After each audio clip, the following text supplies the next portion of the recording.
हर हर महादेव दोस्तों। आज के एपिसोड में हम बात करने वाले हैं बद्रीनाथ मंदिर के बारे में। आप सबको पता है कि बद्रीनाथ मंदिर उत्तराखंड राज्य में चमोली ज़िले में है। वहाँ पे एक बद्रीनाथ गांव है, वहीं पे मंदिर स्थापित किया गया है। बद्रीनाथ हिंदू धर्म के लिए एक अति महत्वपूर्ण धार्मिक पर्यटन स्थल में से एक है। भगवान विष्णु के एक स्वरूप बद्री को समर्पित यह मंदिर अत्यंत प्राचीन होने के साथ साथ बहुत गहरी आस्था का केंद्र है। समुद्र तल से लगभग इसकी ऊंचाई 10,846 फीट है और भारत में जो 4 धाम स्थित है उसमें से बद्रीनाथ की गिनती की जाती है।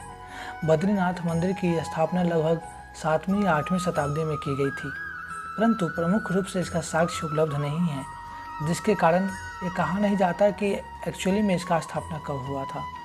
दोस्तों, इस वीडियो के माध्यम से मैं आपको बद्रीनाथ के बारे में, उनके पर्यटन स्थल के बारे में, बद्रीनाथ मंदिर का इतिहास कैसा है और उसकी स्थापना कब हुई, बद्रीनाथ में मौसम कैसा रहता है और कब वहां जाना चाहिए, वहां पे होटल कहां उपलब्ध हैं, आप वहां पे कैसे पहुंच सकते हैं, इन प्रमुख चीज़ों के बारे में इस वीडियो में विस्तार से बात करेंगे। तो हमारे साथ बने रहिए इस वीडियो में। तो चलिए वीडियो की शुरुआत करते हैं।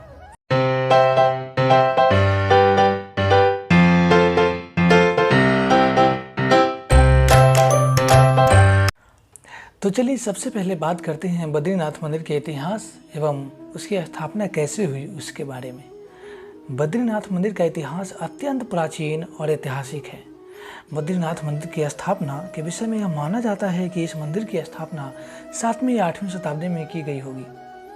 अब बाद में आदि गुरु शंकराचार्य ने इस मंदिर का पुनर्निर्माण करवाया था। विष्णु पुराण, महाभारत और स्कंद पुराण आदि प्राचीन ग्रंथों में भी इस मंदिर के बारे में साक्ष्य मिलते हैं। प्राचीन तथ्यों के आधार पर यह भी कहा जाता है कि बौद्ध के आगमन के पश्चात बौद्धों ने इस मूर्ति को कुएं में फेंकवा दिया था, परंतु जब शंकराचार्य का आगमन हुआ तो उन्होंने इस मूर्ति को कुएं से बाहर निकलवा कर गुफा में स्थापित कराया। समय के पश्चात इस गुफा में से शालिग्राम की मूर्ति को नवीन मंदिर में स्थापित किया गया। नियमित होते भूकंप की वजह से मंदिर का पुनर्निर्माण होते रहता है। विष्णु पुराण के तथ्यों के आधार पर नर और नारायण नाम के 2 बालकों ने इस स्थान पर कई वर्ष तक घोर तपस्या की थी। महाभारत के अनुसार इस स्थान पर पांडवों ने पिंडदान आदि कार्य इसी स्थान पर किए थे। और आप जिस महाभारत को आज पढ़ते हैं उसके बारे में ये प्राचीन ग्रंथों में कहा गया है कि महर्षि व्यास ने महाभारत की रचना भी इसी स्थान पर की थी। तो इससे हमको मालूम चलता है कि इस मंदिर का इतिहास कैसा है और इस मंदिर की जो अस्तित्व है वो कितना पुराना है। बद्रीनाथ के बारे में एक कथा बहुत ही प्रसिद्ध है। बद्रीनाथ की कथा यह मानी जाती है कि भगवान विष्णु को साधना करने के लिए उचित स्थान नहीं मिल रहा था। अपनी साधना करने के लिए भगवान संपूर्ण पृथ्वी पर घूम रहे थे। घूमते घूमते इस स्थान पर पहुँचे, परंतु उनको यह ज्ञात था कि यह स्थान भगवान शिव को अति प्यारा है और उस समय भगवान शिव का घर यही स्थान था। इस स्थान पर मोहित होकर भगवान विष्णु ने एक लीला रची। वह एक छोटे बालक का रूप धारण करने के पश्चात पार्वती के सम्मुख जाकर जोर जोर से रोने लगे। उनको रोता देख पार्वती का हृदय द्रवित हो गया। उन्होंने उस बालक को मनाने की हर संभव कोशिश की, परंतु नाकाम रहे। उसके पश्चात उन्होंने उस बालक को गोद में उठाकर उसको मनाकर उसको सुला दिया और कमरे के बाहर आ गए। भगवान विष्णु ने यह देखकर तुरंत कमरा अंदर से बंद कर लिया। जब भगवान शिव आए तो उन्होंने अंदर से ही भगवान शिव से प्रार्थना की कि वह स्थान उन्हें अत्यंत प्रिय लग गया है, इसलिए वह केदारनाथ निवास करने चले जाए। उनकी बात मानकर भगवान शिव देवी पार्वती के साथ केदारनाथ में निवास करने चले गए और भगवान विष्णु ने इसी स्थान पर साधना की। एक अन्य कथा के अनुसार भगवान शिव से देवी लक्ष्मी अत्यंत रुष्ट हो गई थी। उनको मनाने के लिए भगवान विष्णु ने इस स्थान पर आकर कठोर तपस्या की। तब देवी लक्ष्मी उनसे प्रसन्न होकर उनके पास आए, परंतु उन्होंने देखा कि भगवान विष्णु एक बार एक विशाल वृक्ष पर तपस्या कर रहे हैं। तब से माँ लक्ष्मी ने उनका नाम बद्रीनाथ रख दिया। तब से इस स्थान का नाम बद्रीनाथ पड़ गया। बद्रीनाथ के पास बहुत सारे प्रमुख पर्यटन स्थल है, हम उसके बारे में भी बात करेंगे। बद्रीनाथ में जो सबसे पहला पर्यटन स्थल है वह तप्त कुंड। यहाँ पे कुंड में गर्म पानी का कुंड है। इसका बहुत ही प्राचीन ऐतिहासिक महत्व है। तथ्यों के आधार पर यह माना जाता है कि इस कुंड के जल से जो भी स्नान करता है वह सभी पापों से मुक्त हो जाता है। बद्रीनाथ के समीप ही एक नीलकंठ पर्वत है। आप सबने सुना होगा इस पर्वत के बारे में। नीलकंठ पर्वत जो कि महादेव पर्वत के नाम से भी विख्यात है। यहाँ का सूर्योदय और सूर्यास्त का नज़ारा बेहद ही रोमांचक होता है। बर्फ़ से घिरी हुई ऊंची ऊंची चोटियाँ पर जब सूरज की रोशनी पड़ती है तो पूरी तरह से सोने के समान चमकने लगता है, जिसे भक्त महादेव के नीलकंठ के रूप में पूजे और जाने जाते हैं। यहाँ पर दर्शन करने के लिए लोग दूर दूर से आते हैं और जो इसका रास्ता है वो भी बहुत कठिन है, सरल नहीं है रास्ता यहाँ पे पहुँचना। बद्रीनाथ में एक जगह है जिसका नाम है चरण पादुका। चरण पादुका वह स्थान है जहाँ पे भगवान विष्णु के बाल रूप के पैरों के निशान आज भी मौजूद हैं। चरण पादुका आकर भक्त लोग भगवान विष्णु के चरण पादुका के स्थान को साष्टांग प्रणाम करते हैं। बद्रीनाथ में एक नदी है, बहुत प्रसिद्ध है, अलकनंदा नदी जिसको कहते हैं। अलकनंदा वह स्थान है जहाँ पर पूरे भारत में सरस्वती नदी का सदृश रूप आप देख सकते हैं। पौराणिक कथाओं के अनुसार अलकनंदा माँ गंगा के 8 धाराओं में से एक है और गोमुख जो बहुत ही प्रसिद्ध है वो भी इसी स्थान पे है। गोमुख वो पवित्र स्थान है जहाँ पर माँ गंगा का स्वर्ग से आगमन हुआ था। बद्रीनाथ की यात्रा का प्रारंभ स्थल भी यही है, इसे गोमुख कहा जाता है। यमुनोत्री मंदिर, देवी यमुना को समर्पित यह मंदिर अति प्रसिद्ध है। इस मंदिर में निरंतर एक दीपक जलते रहता है। इस दीपक के विषय में यह कहा जाता है कि बद्रीनाथ के कपाट बंद होने के पश्चात इस दीपक को देवता लोग 6 महीने तक जलाए रखते हैं। शेष 6 महीने तक यह मंदिर में निरंतर जलते रहता है। नरसिंह मंदिर, नरसिंह मंदिर जोशीमठ में स्थित यह मंदिर भगवान नरसिंह को समर्पित है। इस मंदिर में स्थित भगवान नरसिंह की मूर्ति का एक हाथ अत्यंत पतला है। इस हाथ के विषय में एक रोचक कहानी है कि यह हाथ निरंतर पतला होते जा रहा है। जिस दिन यह हाथ मूर्ति से विभाजित हो जाएगा उस दिन से भगवान बद्रीनाथ के दर्शन यहाँ पर नहीं हो पाएंगे। बद्रीनाथ में एक जगह है भीमपुल। भीमपुल वह स्थान है जहाँ पर पांडवों में भीम ने सरस्वती नदी को पार करने के लिए एक विशाल शिला को सरस्वती नदी के ऊपर रख दिया था, जिस पर चलकर पांडवों ने सरस्वती नदी को पार किया था। इस स्थान पर आकर श्रद्धालु यहाँ के प्राचीन महत्व को जानकर रोमांचित हो उठते हैं।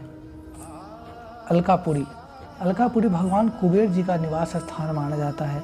यह वही स्थान है जहाँ पर अलका नदी का उद्गम हुआ था। कुंड, बद्रीनाथ के आसपास कई प्राचीन कुंड है। इन प्राचीन कुंडों में प्राचीन इतिहास का प्राचीन महत्व है, जिसमें तप्त कुंड, नारद कुंड, सूर्य कुंड आदि प्रमुख है।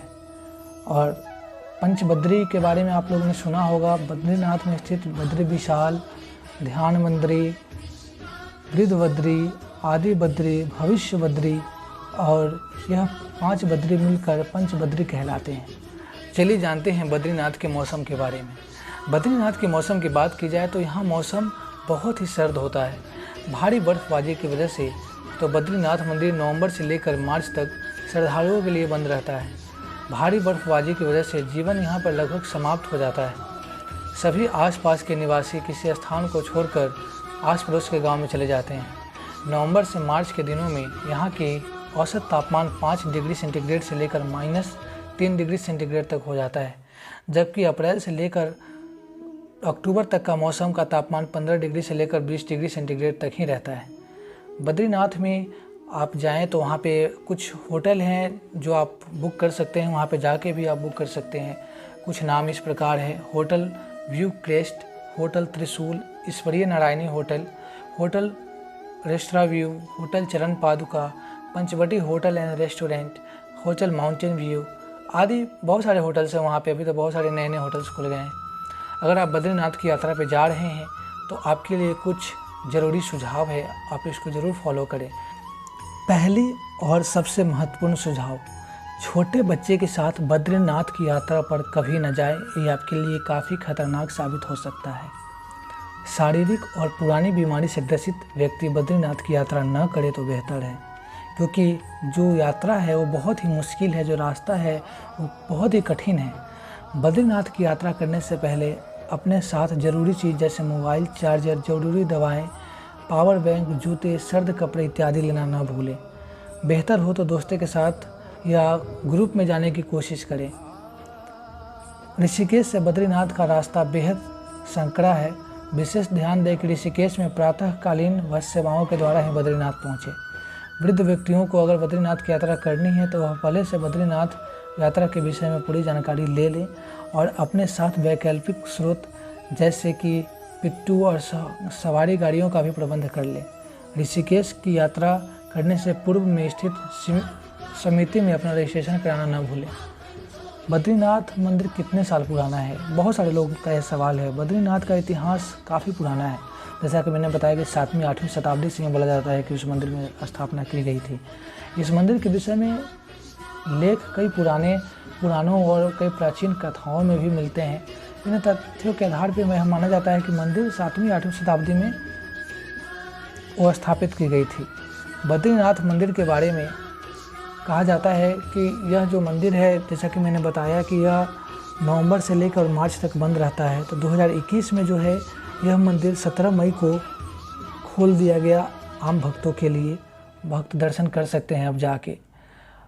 पंचबद्री, पंच केदार और पंच प्रयाग क्या है, इसके बारे में बहुत सारे लोग प्रश्न पूछते हैं। तो जैसा कि मैंने पंचबद्री तो बता दिया था। पंच केदार आपका है केदारनाथ धाम, केदारनाथ मंदिर जिसको बोलते हैं, कल्पेश्वर मंदिर है, तुंगनाथ मंदिर, महादेश्वर मंदिर है, रुद्रनाथ मंदिर।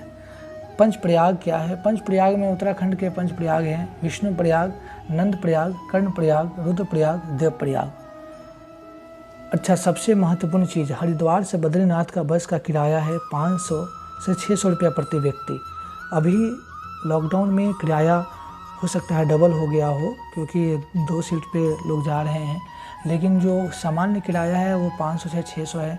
और ऋषिकेश से बद्रीनाथ का बस किराया जो है 530 रुपये से लेकर 800 रुपये प्रति व्यक्ति है। आप बद्रीनाथ कैसे पहुंच सकते हैं? बद्रीनाथ अगर आप पहुंचना चाहते हैं तो आपको हवाई, रेल और सड़क परिवहन के माध्यम से पहुंच सकते हैं। इन सब माध्यमों में सबसे अच्छा माध्यम सड़क परिवहन को ही माना जा सकता है। राष्ट्रीय राजमार्ग 7 के द्वारा आप आसानी से बद्रीनाथ पहुँच सकते हैं। हवाई जहाज़ के माध्यम से बद्रीनाथ कैसे पहुँचे? तो आप हवाई परिवहन के माध्यम से अगर आप बद्रीनाथ आना चाहते हैं तो यहाँ का निकटतम हवाई अड्डा जॉली ग्रांट हवाई अड्डा है, जो ऋषिकेश से मात्र 28 किलोमीटर की दूरी पर स्थित है। यहाँ से आपको बद्रीनाथ पहुँचने के लिए प्राइवेट कैब या बसें नियमित अंतराल पर मिलती रहती। अगर आप ट्रेन से बद्रीनाथ जाने का सोच रहे हैं तो आपको नियरेस्ट जो स्टेशन है बद्रीनाथ का वो हरिद्वार है। देश के विभिन्न हिस्सों से अच्छी प्रकार से जुड़ा हुआ है। हरिद्वार से आकर आप सड़क परिवहन के माध्यम से बद्रीनाथ पहुंच सकते हैं। लेकिन मेरा जो सजेशन है, आप सड़क परिवहन के माध्यम से ही बद्रीनाथ पहुंचिए, चीप एंड बेस्ट है। अगर आप बद्रीनाथ जाना चाहते हैं तो आप अगर दिल्ली आ जाएं या आप हरियाणा रहते हैं, पंजाब रहते हैं, कहीं भी रहते हैं, ऋषिकेश, तो वहाँ से तो बहुत ही आसानी से आपको सड़क परिवहन मिल जाता है और आप बद्रीनाथ पहुँच सकते हैं। कुछ विशेष बात यह है कि ऋषिकेश से बस स्टेशन से सुबह ही बस खुलती है बद्रीनाथ के लिए और सनसेट से पहले, सूर्यास्त से पहले आपको वो बद्रीनाथ पहुंचा देते हैं। सूर्यास्त होने के बाद जो वहाँ की लोकल गवर्नमेंट है, अथॉरिटी है, वो नहीं देती है अप्रूवल कि आप सूर्यास्त के बाद ट्रैवल करें, क्योंकि रास्ता बहुत ही पतला है और इसकी वजह से एक्सीडेंट होने का चांसेस बना रहता है। कुछ दूरी जो है केदारनाथ से बद्रीनाथ की दूरी 217 किलोमीटर और हरिद्वार से बद्रीनाथ की अगर बात करें तो 317 किलोमीटर दूरी है। हाँ, नई दिल्ली से सबसे ज़्यादा दूरी है, क्योंकि नई दिल्ली से आपका 530 किलोमीटर बद्रीनाथ पड़ता है। ऋषिकेश से बद्रीनाथ की दूरी 305 किलोमीटर है। तो दोस्तों, यह रही बद्रीनाथ के विषय में कुछ महत्वपूर्ण जानकारियाँ। हमें उम्मीद है कि आपको हमारा यह वीडियो पसंद आया होगा। अगर आपके मन में कुछ सवाल है तो हमें कमेंट ज़रूर करें और अपने दोस्तों के साथ शेयर करना ना भूलें। धन्यवाद।